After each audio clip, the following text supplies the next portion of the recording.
সরকারের মেয়াদ আছে আর 27 দিন, এখন বলে 1 মাস পর। ফাইজলামান্তি পাইছে ওর সরকার, সব সিন্ডিকেটের মাস্টার মাইন্ড ওরা, উপদেষ্টারা। না হয় আমাদেরকে গুলি করে মেরে ফেলতে হবে। তা আমাদের কি করা আছে ভাই? আমরা শিক্ষা ভবনে 2 রাত ছিলাম পর্যন্ত, সরকার বলতে 1 মাস।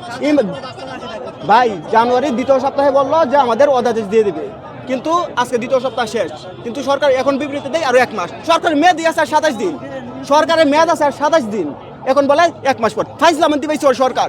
এই উপদেষ্টা পরিষদ সম্পূর্ণরূপে ব্যর্থ। 1 মাস পর ওই সরকার থাকবে কিনা এটাই সন্দেহ। তার মানে ওনারা নির্বাচনে পিছাবে, এই বিবৃতি এখান থেকে প্রকাশে পেয়ে গেছেন। ওরা বলে 1 মাস পর আমাদেরকে এই যে অধ্যাদেশ দিবে, যারা 1.5 বছর দিতে পারে না 1 মাস পর দিবে। এটার বিশ্বাস কি? আমাদের এখনই লাগবে, এজন্য আমরা এখানে আটক করছি। আমরা আমাদের পরিচয় চাই, আমরা আমাদের আইডেন্টি। ভাই ক্লাসে গেলে শিক্ষকরা বলে তোমাদের পরিচয় কি? তোমরা সেন্ট্রাল ইউনিভার্সিটি স্টুডেন্ট, আমরা ক্যাডার, আমরা তো ক্লাস নিতে পারি না। 27 দিন সময় নিয়ে ওরা ফাজলামি শুরু করছে, আমাদের সাথে ফাজলামি করে, মস্করা করে। আমরা এখানে মস্করা করতে বসছি। এনে সবচেয়ে বড় সিন্ডিকেট কাজ করছে এখানে, সব সিন্ডিকেটের মাস্টার মাইন্ড ওরা, উপদেষ্টারা।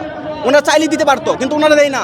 জীবন অবাক না করলে কে করবে? 28% মিল্ক ফ্যাটের অবাক করার সাথে ফ্রেশ মিল্ক পাউডার। জীবন অবাক করুক প্রতিদিন।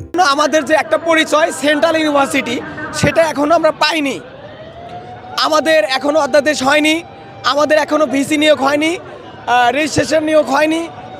বলতে গেলে বিশ্ববিদ্যালয় কাঠামোর যে নিয়ম, সেগুলো কোনো কিছু হয়নি।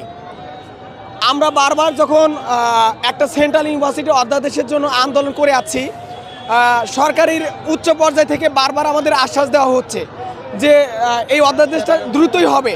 আসলে এই দ্রুতটা কতদিন লাগতে পারে এটা আমাদেরকে ক্লিয়ার করে বলছে না।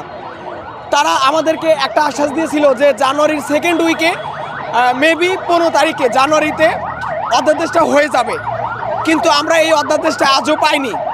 তো রাষ্ট্রের কাছে আমাদের সর্বশেষ একটাই চাওয়া, হয় অধ্যাদেশ দেবে, না হয় যতদিন পর্যন্ত অধ্যাদেশ না হবে আমরা রাজপথে থাক, না হয় আমাদেরকে গুলি করে মেরে ফেলতে হবে, কিন্তু তারপরে আমরা অধ্যাদেশ নিয়েই ঘরে ফিরবো। এটাই আমাদের চাওয়া। যখন ঢাকা কলেজ প্রশাসনের কাছে যায়, তারা বলে তোমরা ঢাকা কলেজের ছাত্র না, তোমরা সেন্ট্রালের ছাত্র। এখন আমরা কার কাছে যাব? এটাই আমাদের, যতদিন পর্যন্ত অধ্যাদেশ না হবে আমরা আমাদের পরিচয় দিতে পারছি না। তাই আমরা অধ্যাদেশ না পাওয়া পর্যন্ত রাস্তায় থাকবো, যা করতে হয় করবো। প্রয়োজনে রাষ্ট্র আমাদেরকে গুলি করে মেরে ফেললে তাও আমরা মুহূর্তে রাজি, তাও আমরা অধ্যাদেশ নিয়েই ঘরে ফিরবো ইনশাল্লাহ।